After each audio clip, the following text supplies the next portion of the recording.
My name is Mary Jo Rapini, and I'm a licensed therapist. And prior to this episode, this incident, what I'm calling now a blessing in my life, I was very removed, detached from an organized religion or feeling close to God. In fact, I felt quite estranged from Him. And some of the context of that was I was a psychologist, and my husband and I had moved to Lubbock, Texas, where it was a better job for him. And prior to going to Lubbock, I was in Houston, Texas, and I loved it there. And I was trained as a psychotherapist. I did general marriage and family, and then I went on for additional training to become a sex therapist. So when I was moving to Lubbock, a lot of people were saying, "Oh my God, you're gonna be great because you won't have to worry about job. There's very few sex therapists there." And I got the idea that, wow, this is going to be great for my career too. But then when I got there, I realized that the reason there weren't a lot of sex therapists there was because it's quite a conservative area. And it's very difficult to get established with a medical community there as a sex therapist at the time that I was there. So, to just give you backstory, what my job was, I was the head of a psycho-oncology unit at Texas Tech and University Medical Center. And basically, the reason I say I'm head is because I was the only one that was doing that. And I got into cancer quite backwards, whereas a oncologist hired me to run support groups for his cancer patients, because many times when you have cancer, you also have intimacy issues with your family and also with your body. You're estranged from it. You go through treatments and you don't feel like the same woman or man many times.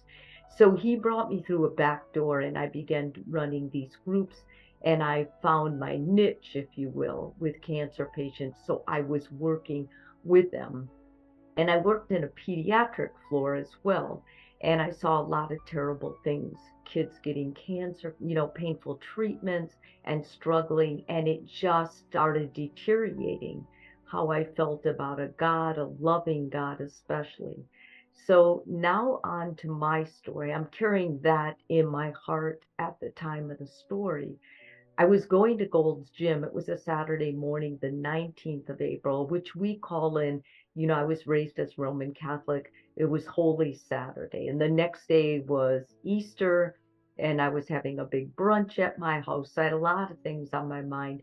I went to the gym and I was working out, and one of the machines I was working out on was when you push, like I was building my body, and I had this idea, I can lift twice my body weight with my legs. I should be able to do that with my arms. So I had been really dedicated to working on my chest and my arms. And with one of the machines, you sit in a chair and then you push. And I was loading up on weights that day. So when I pushed the first time, I went, oh my God, like that's really heavy. And, I don't know if I can do another one. I had 98 pounds on it and I weigh 107. So I thought, I'm just going to do one more. And I did one more. And as I pushed, I felt a sharp jabbing pain in the back of my neck. It felt like I had been stabbed or something. So I got up, and I was a little bit disoriented because the pain was so intense. I got off the machine. I kind of stumbled to the side. I was thinking, what was that? Because in my back history, I was a nurse prior to becoming a psychologist. And I started going through my whole nervous system, like something in my neck, something in my cerebral fluid, something in my spine, something's not right. I can't walk well. I walked over to the bubbler, and when I pushed down on the lever to get water, all of a sudden this whole right side started jerking, like convulsing, and I had no control. And I was profusely sweating, and my neck hurt so bad that I thought, man, I've done something terrible, like I'm really sick. And I had been just recently diagnosed and treated for high blood pressure. And I had taken that pill that morning. So I kept thinking maybe it was something, associated with that. Anyway, I laid down, and one of the people working out who knew me there said, "Hey, muscle woman, what's the matter?" And I said, "If you can, go get help because I think I need an ambulance. I hurt myself." And so he was really scared because my face was white, and obviously I'm laying down on the gym floor. So we went to the front, and this owner or woman watching the gym that morning came back, and she started talking to me and just soothing me and called an ambulance and called my family. And it was just lucky that my husband was in town for Easter weekend because he had taken a job at MD Anderson. This was toward the end of our 8-year time in Lubbock when this happened. In fact, we were getting prepared to move back to Houston, which I was very excited about. And I used to joke about it that I got to get out of Lubbock before this town ends up killing me because everybody I had worked with eventually had succumbed to cancer or was very sick. So anyway, the ambulance took me to the hospital, and there was, they did CAT scans, they did MRIs, and they found out that I had a bleed. And there was so much blood in my head that they didn't know if I would survive the night. It so happened that all the neurosurgeons in Lubbock, and I think there's like 4 of them, that weekend had gone to a conference in Santa Fe. So the only one who was in town was this retired one, and he was a friend of my husband's. So he spoke with Ron, and he said, her head is full of blood, and they had tried to do an angiogram, but there was so much blood, and the only person that could do it was a pediatric neurologist who also read these angiograms. He said there was so much blood he couldn't see where it was coming from. So their option was we can kind of stabilize her and just keep an eye on her, but she could die within 24 hours, or we could fly her to Dallas. There were specialists there who would take me on. And my husband and I had a pact that if one of us were in the event one of us had a catastrophic illness or something, that we would not leave each other.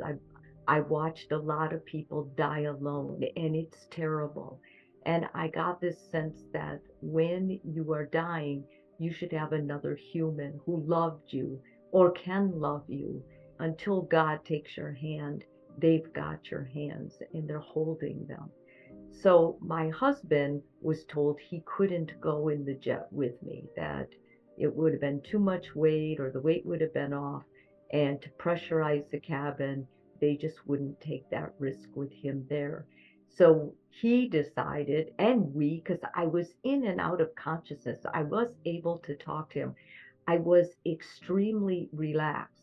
And I keep going back to the reason I was so relaxed because I'm not a relaxed person. I'm very hyper, very anxious in my real life. Well, I used to be. In the ambulance, I don't know if you've ever had the kind of pain that it can make you go mad. Like it can drive you crazy. It hurts so bad. And going over every bump, I told God, I can't handle this. I need your help. And I don't care if I live. I've had a good life. And if it's your will that I be gone, then I want you to know I'm grateful. And I said that at a time I always thought that was the bravest thing anyone could ever say. And my cancer patients used to tell me that they submitted to God, and when they did, they suddenly got a feeling that it was in his hands, a true letting go, if you will. And it happened to me. I got the same feeling. And as I let go of controlling my condition, it seemed that my condition flowed in a way that I wouldn't never be responsible for. So when the neurosurgeons told me later, probably part of the reason that you did so well is because you were in great shape. I can't accept that. And the reason I can't accept it is because that moment of submitting to God was so powerful for what it changed in my thinking, in my brain, and the organization of my illness, like the trajectory, that I cannot explain it to you. I can only tell you that it was real. So anyway, I woke up on Easter Sunday. They had stabilized me with meds and everything. And they were guarded, but they were somewhat pleased that with my ability, like it seemed like I was more awake, it seemed I was more alert. And they were doing ultrasounds, like it seemed like every 30 minutes on my brain. They were doing numerous tests all the time. And my husband and several friends came over to see me.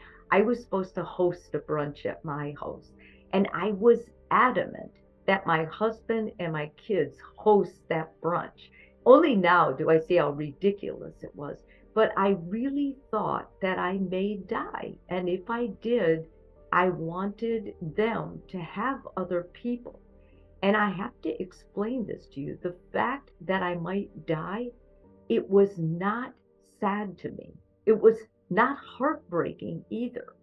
It was almost like I wasn't elated. It's just that I was so totally in God's will at that moment. I don't know what else, what other adjective I can put with that. So, anyway, to continue the story, I made it through Easter Sunday, and my husband was sending out emails and texts to my family and friends. And Monday, I continued to progress, not getting worse, not getting better for sure, but I was looking pretty good, except a few people that would come in and say, "You look kind of green," or "You look kind of yellow." And my husband, Ron, said, "Mary, I'm not sure," because I thought, okay, well, I'm just going to wait here until the blood results. And blood was running out of my ears, out of my nose. When you have a bleed in your brain, because your brain is so organized that it knows how much fluid it can have, and it had way too much. So you have like three huge valves in the back of your head, and those drain. I also, at this time, I had a brain drain. In other words, they had put a tube in my forehead and they were draining out excess blood. And they had it taped, so I never really saw myself. But I think when my children came to see me, they were aghast with it. I think that was very difficult for them. I think it was also very difficult for Ron to see. But as far as pain, I had a terrible headache. I had a terrible neck ache, and you just feel nauseated and you're incredibly weak, which for me, since I'm so jumpy and usually anxious, probably worked in my favor because they didn't want me out of bed. I couldn't move, and I did had no desire to move or get out of bed. And what happened was I woke up about 2 a.m. Tuesday morning to nurses putting stuff on me. At this time, I had been in the surgical ICU.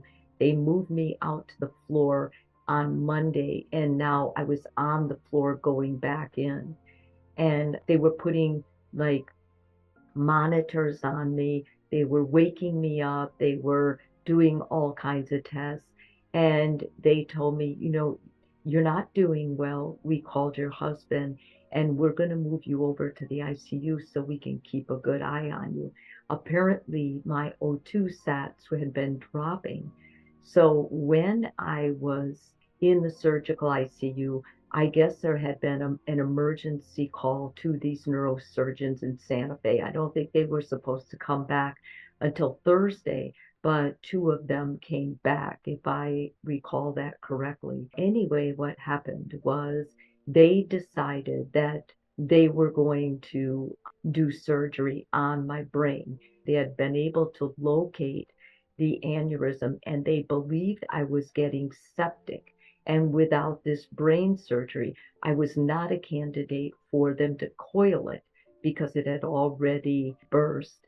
And coiling would have been easier because they could have gone through the groin and just not had to open the brain, but they had to open my skull. And during that time, when they were getting me ready and talking to Ron, I saw a white light, and it was in the upper right hand corner of my room. I had been in ICUs, I had been in surgeries as a nurse. I mean, I had worked in the hospital a good portion of my life. And this light was not like anything else I had ever seen. It was a bit ethereal. It was a kind of a different color. It was luminescent, but it also was soft. And as I looked at it, I thought, what is that? Is that a tunnel? Because it almost has like that round, the corrugated side almost, as if it would be an encapsulated tunnel. And then as I looked at it, I thought, well, I'm not impressed because it's so little.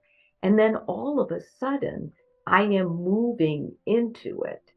And it's quite odd the way your body moves into it because you're not lying down flat.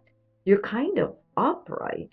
And your eyes work in a way that I know this sounds strange and even corny, but your eyes can see behind you. I could see and sense that my body, the shell, was on the bed.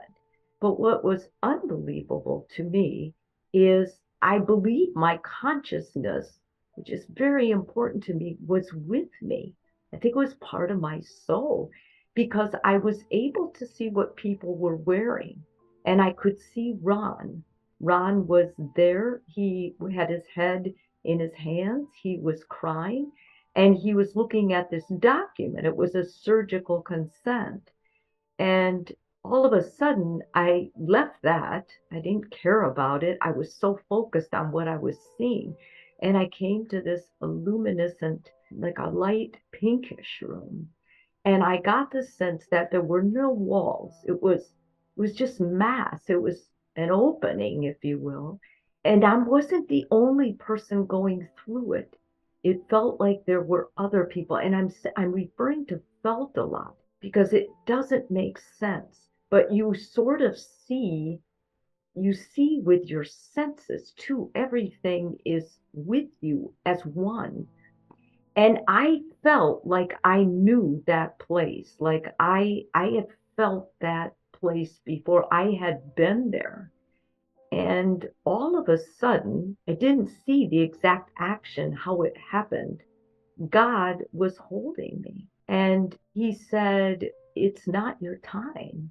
And I was so disappointed because I wanted to be there with him and very different from what I ever expected.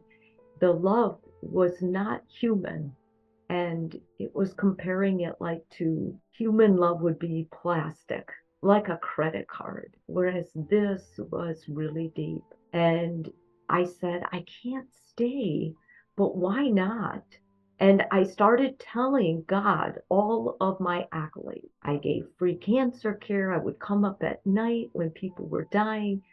I would pray for people. I tried to be a good mother. I tried to be a good wife. I had been a good worker. Every positive thing I could think about myself, which is just so awful. And now, or arrogant or whatever, I tried to tell him. And he said, let me ask you one thing. Have you ever loved anyone the way you've been loved here? And I said, no, that's impossible. I am a human, just to remind God of my humanness. And then the sensation was a closer hold from God, and he said, you can do better. And I don't remember leaving that space, but I woke up to Ron, like shaking me because he felt like I was unconscious and saying, Mary, we have to make this decision together. Like they have to open your brain and they have to clip this vessel. And you might never be the same. You might not be able to run, Mary, or even walk. And I'm a runner. I was a runner. I was running 50 and 100 milers. Running was my life. And he said, and your personality might change completely. I need you to tell me it's okay. And I said, it's okay. I'm not going to die anyway. And Ron said, well, I hope not, Mary. I think if you pray you're close to God, I think you'll be okay. And I said, I just talked to God and it's not my time, Ron. And I woke up after the surgery and I was upset. I was depressed. In fact, I was depressed that I was back here for several months after. And what I live with every day now is I live with this incredible memory or whatever's been branded on me. And I ask myself, am I doing enough? Am I standing up for God's goodness? Am I being conscientious with what He gave me? Am I loving others the way He told me to practice loving more? And the answer is always, I'm trying, but it's very difficult. I will tell you one thing. I think I'm a better therapist. And I think I'm a better therapist because I judge less. And I think compassion is the most important gift we give each other. And just get out of this mindset of who's right and who's wrong. I mean, we're all connected and we're all going back there, all of us. And there is a God, and He is our source. He is my source. I believe He's yours too, but you have to get there on your own. And I believe He knows each and every one of us. He connects to us in a way that we can't possibly understand. We're very limited with our minds, with our brains, with our bodies here. It's left me with a deep sense of compassion and just the abundance. I mean, I can't look at anything without thinking, what can I do? How can I help?